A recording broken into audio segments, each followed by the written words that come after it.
They called it a celebration. My 30th birthday. A milestone, they said. A moment to remember. But sitting in the Aldridge estate's east parlor, beneath a chandelier worth more than my college tuition, surrounded by cold glasses of champagne and faces I'd known my whole life, I felt something tighten in my chest. Something was off. Elliot, my oldest brother, kept adjusting his cufflinks like he was waiting to be called into a boardroom. Grace, flawless as ever, tapped her manicured fingers against her wine glass, pretending to read text that never lit up her screen. Noah, the youngest, the softest of the three, wouldn't meet my eyes. I thought maybe, just maybe, this was the day they'd finally include me. Maybe Mother had decided it was time to fold me into the family business. Maybe Father was going to announce a new trust. For once, maybe I wouldn't be the girl they barely mentioned in interviews or holiday cards. Instead, Mother stood. Perfect posture. White cashmere, gold earrings, diamond bracelet. The picture of elegance and cruelty wrapped in silk. She raised her glass and smiled, but not at me. Before the cake, she said, we'd like to give Claire her gift. She gestured toward Father, who reached beneath the table and slid an envelope toward me. It wasn't embossed or wrapped in ribbon. Just a plain, flat, white envelope. I opened it. Inside was a check for $42,000. And a single sheet of paper. Typed. No signature. For your years with our family. I laughed. A sharp, awkward noise that scraped out of me like it was trying to escape. I looked around, waiting for someone to smirk. To say it was a prank. Grace liked cruel jokes. Maybe this was hers. But no one laughed. They all just looked at me like this moment had been scheduled weeks ago. Like it was an item on today's agenda. Then Mother spoke again. Calm. Direct. Like she was giving weather updates. You were never really one of us, Claire. I couldn't speak. Father finally looked up from his whiskey. His face was blank. His voice colder than the drink in his hand. You were adopted. Quiet arrangement. 1995. You were 3 months old. No press. No legal trail. The room blurred. My fingers went numb. I turned to Noah. The one I'd trusted the most. You knew. He opened his mouth. Closed it. Then whispered, since we were teenagers. My stomach dropped. I stared at my family, these people I had grown up with, loved, defended, celebrated. Every Christmas. Every birthday. Every dinner at this long table with silver napkin rings and name cards. All of it had been pretend. Every smile. Every gift. Every time they called me sister. Lice. What is this? Finally asked. Why today? Mother folded her hands like she was ready to say grace. Because today we're finalizing the estate division. She began listing it like she was reading off a grocery list. Elliot, Aldridge Global Shipping. Grace, the Aspen property and the Paris townhouse. Noah, your father's car collection and voting shares in Aldridge Holdings. He didn't hesitate. Not once. And you, Claire? Well, your presence is no longer legally relevant. I stood. The chair legs screeched across the marble. You kept me like a pet, I said. Not a daughter. Mother sipped her wine. Unbothered. We kept you safe. I laughed again. Louder this time. Is that what you call this? Safe. Father didn't say a word. Just stared at the bottom of his glass. I looked around the room. At the photos on the walls. At my childhood frozen in gold frames. Birthday parties. Vacations. The beach house. Matching outfits and smiling faces. Fiction. I walked out of the room without another word. My legs were shaking. But I didn't look back. The doors to the estate shut behind me like a vault. And as I walked past the fountain I used to dance around as a girl, I pulled out my phone. Typed 3 words. Private. Investigator. Connecticut. The first name that popped up was Lincoln Graves. Former police. Background in corporate fraud. Known for being relentless and discreet. I called. He answered on the second ring. Graves. I need someone found, I said. My voice didn't sound like mine. Who? My biological parents. He paused. Name. I don't know it. He waited. I kept talking. I was adopted in 95. No records. The Aldridge family handled it privately. Silence. Then, you're one of those Aldridges? Yes. A long whistle through his teeth. Well, buckle up. I told him what little I knew. He told me he'd start digging. He didn't ask why. I think he already knew. I spent the next 10 days in my apartment, avoiding every text, every call from my siblings, every knock on my door. I stared at that check more times than I want to admit. $42,000. That was my worth. My value. The thank you note for existing quietly in their empire. But the rage started to change. It stopped burning and started building. I didn't want revenge. I wanted clarity. I needed to know where I came from, and why I was worth erasing. On the 12th day my phone rang. It was Graves. He didn't say hello. Just 3 words. You sitting down? I was in the kitchen barefoot holding a cup of tea I hadn't touched. Tell me, I said. He hesitated. That wasn't like him. Then, your biological father is someone you already know. My heart froze. He said the name. And I dropped the phone. I didn't move for a full minute after the phone hit the floor. It landed face up. Still connected. I could hear Graves' voice on the other end, muffled, distant. Claire? You hear me? Claire. I picked it up with hands that didn't feel like mine. Say it again, I whispered. Graves exhaled. Your biological father is Senator Julian Rourke. Silence. I'd heard that name my whole life. Former presidential candidate. Old money. Power polished like glass. A name that could open doors in D.C. and make governors lean in closer. He was the Aldridge's longtime political connection. A ghost in every holiday fundraiser, every yacht party, every whispered strategy meeting I'd ever been shooed away from. Impossible, I said. It's not. Graves' voice had changed. No longer firm. Now quiet. I traced the adoption back to a lawyer named Dalton Quaid. He handled hush settlements. Rourke paid him directly through a series of nonprofits that were actually shells. The last transfer happened 3 weeks before you were placed with the Aldridges. I sat down hard. The couch groaned under me. He knew where I went? Graves paused again. Then said the one thing I hadn't prepared to hear. He arranged it. I couldn't speak. Rourke knew the Aldridges were looking to adopt for appearance. It was politically advantageous at the time. The deal kept his affair buried, kept his campaign clean, and handed you over to people who would raise you without asking questions. I felt something tear inside my chest. All these years I thought I was the outsider because I wasn't born to money. But I was born to something more dangerous than wealth. Image. I wasn't a child. I was a cover-up. Do you want to see the documents? Graves asked. I couldn't answer. Because all I wanted in that moment was to see his face.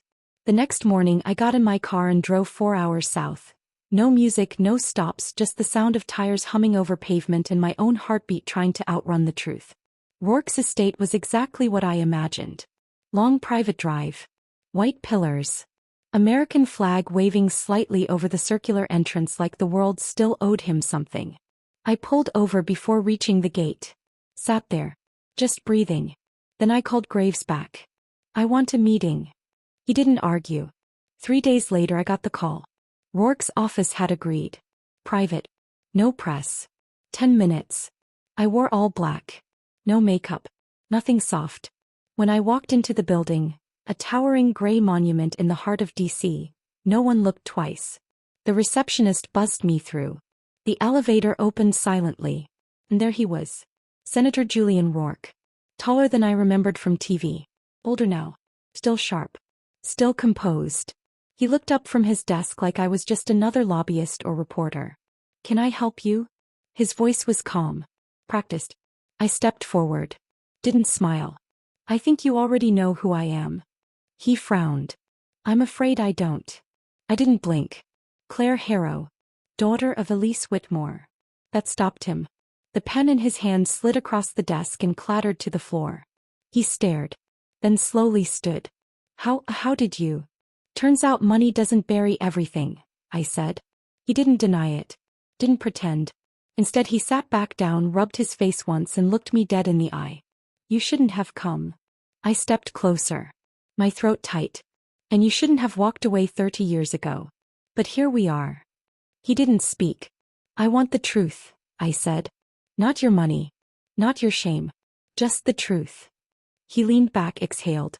I was 29. Your mother was an intern. I was married. running for Senate.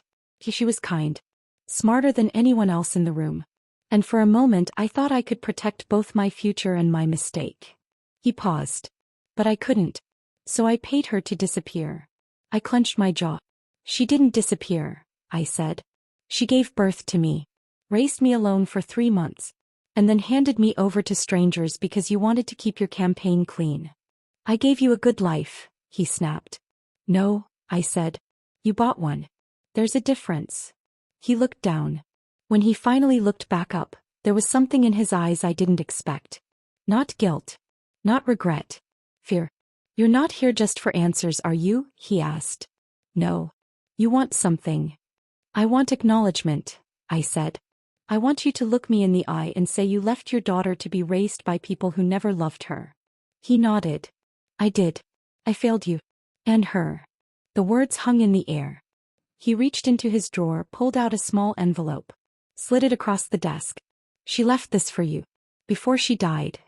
I stared at it. Pie mother. He nodded. Breast cancer. She died 6 years ago. She never told anyone she wrote this. My hand shook as I picked it up. The envelope had my name. Written in cursive. Delicate. I didn't open it. Not yet. I needed space. Quiet. But in that moment something inside me shifted. The man in front of me, the one I'd been raised to admire from a distance, was no longer a legend. No longer a myth. Just a man who made a choice. And now had to live with the weight of a life he gave away.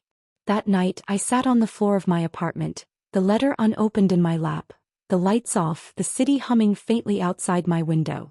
For 30 years I had believed I was unwanted. Forgotten. But now I knew better. I wasn't forgotten. I was hidden. Moved like a chess piece. Filed away. And yet, somehow, I had survived it. Now it was time to decide who I wanted to become. I waited 2 more days before opening the letter. I don't know why. Maybe I was afraid of what it would confirm. Or maybe I just wanted to hear her voice in my head one more time before it changed everything. It was early. Bare feet on cold hardwood. Coffee going stale in a chipped mug beside me. The letter was short. Claire, I know you're reading this years after I wrote it. If it found you, then that means you were brave enough to look for the truth. I want you to know, I never gave you up because I didn't love you. I did it because I couldn't protect you from what being mine meant. Julian had power. His world would have eaten you alive. And I was just 19. But I chose your safety over my pride. I pray you grew up safe. That you were warm. That someone somewhere made you feel wanted. And if they didn't, I hope you remember, you are not the shame of anyone's story. You are the proof that even mistakes can create miracles. All my love. Your mother, Elise. I didn't cry. Not like I expected to. Instead, I folded the letter and placed it on the table, next to the check the Aldridges gave me, still untouched. 2 pieces of paper. One was hush money.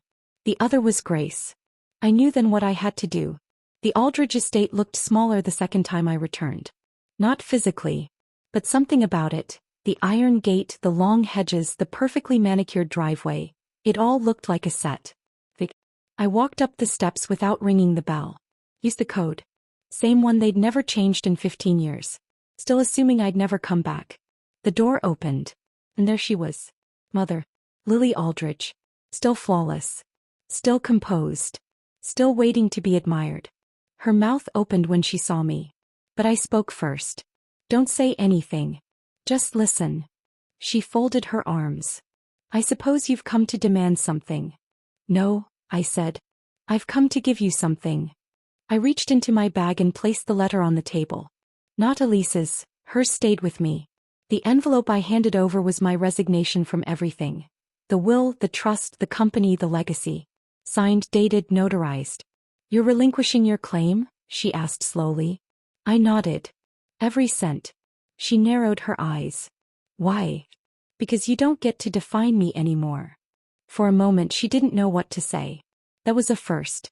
Then she spoke. You think this makes you noble? No, I said quietly. It makes me free. She scoffed. You'll regret this. One day when your real father forgets you exist again. I cut her off. Come. Steady. He already did. 30 years ago. But unlike you, he apologized. That landed. Her expression faltered. He's a monster, she hissed. I smiled, but it didn't reach my eyes. So are you. The difference is, he's trying to change. You're just trying to outlive the damage you caused. I turned to leave. Her voice chased me down the hallway. You're still nothing without us. You always were. I didn't stop walking. Because the difference now was that I believed the opposite. Outside, the wind picked up. I stood at the fountain.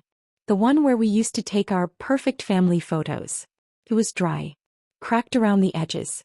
Just like the house. I knelt down, took the check from my pocket and placed it at the base of the stone. Let the wind carry it into the waterless basin. Let them keep their money. I was building something else. It started small. A borrowed office space in a quiet corner of downtown. Second-hand furniture. Peeling paint. But mine. I used the money I saved working 2 jobs in college. The name I put on the door? The Elise Foundation. Support for young women with no family, no voice, no safety net. Not a charity. A lifeline. Built in the name of the girl who gave up everything, so I could survive. Weeks passed. Then months. Julian Rourke called sometimes. Never to control. Just to check in. Carefully. Swiftly. Like someone afraid to break something already cracked. He visited the office once. Stood awkwardly in the doorway like he didn't belong. I didn't hug him. But I didn't send him away either. Progress. His daughter, the one from his real family, emailed me a few weeks later. Oh. She wrote one line. If you ever want to meet, I'd like to know the sister I never knew I had. I stared at it for a long time. I didn't reply. Not yet. But I saved it. That was enough for now. One morning, about 6 months after I left the Aldridges behind, I was walking to the coffee shop near my office when I passed a newspaper stand. There on the front page, bold as ever. Aldridge Holdings under federal investigation. I blinked. Bought the paper. Turns out the foundation of their empire wasn't as solid as they pretended. Fraud. Offshore accounts. Elliot's name in every line of the filings. I didn't smile. Didn't celebrate. I just folded the paper, threw it in the trash and walked on. Because they were falling. And I was finally standing. A few weeks later, Noah showed up. At my office. Unannounced. Uninvited. I almost didn't recognize him. Unshaven, wrinkled shirt, eyes red like he hadn't slept in days. He didn't say anything at first. Just stood in the doorway. Finally. I didn't know how bad it was. What they were doing. What they did to you. I didn't respond. He stepped forward, slower now. I should have told you years ago. I was afraid. Afraid they'd cut me off. Afraid I'd lose them. You didn't lose them, I said. They were never yours to begin with. He nodded. I wanted to say I'm sorry. I stared at him. Thought of the boy I used to play with in the garden.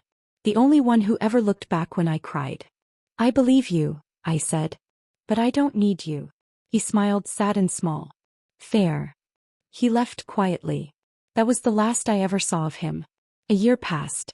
I framed the letter from Elise and hung it in the office. Right beside a new photo. Me cutting a ribbon at the shelter's grand opening, surrounded by women who'd finally found a place that didn't expect perfection. Somewhere behind me in the crowd, Julian stood. Quiet. Hands in his pockets. No press. No speech. Just presence. And for now that was enough. People ask me sometimes if I ever wish I'd taken the money. Lived the life. Stayed silent. I tell them no. Because silence is a cage. And truth, no matter how heavy, is a key. I wasn't born to be hidden. I was born to speak. To stand. To choose what comes next. And when I look at the nameplate on my desk, Claire Elise Harrow, I know exactly who I am. Finally.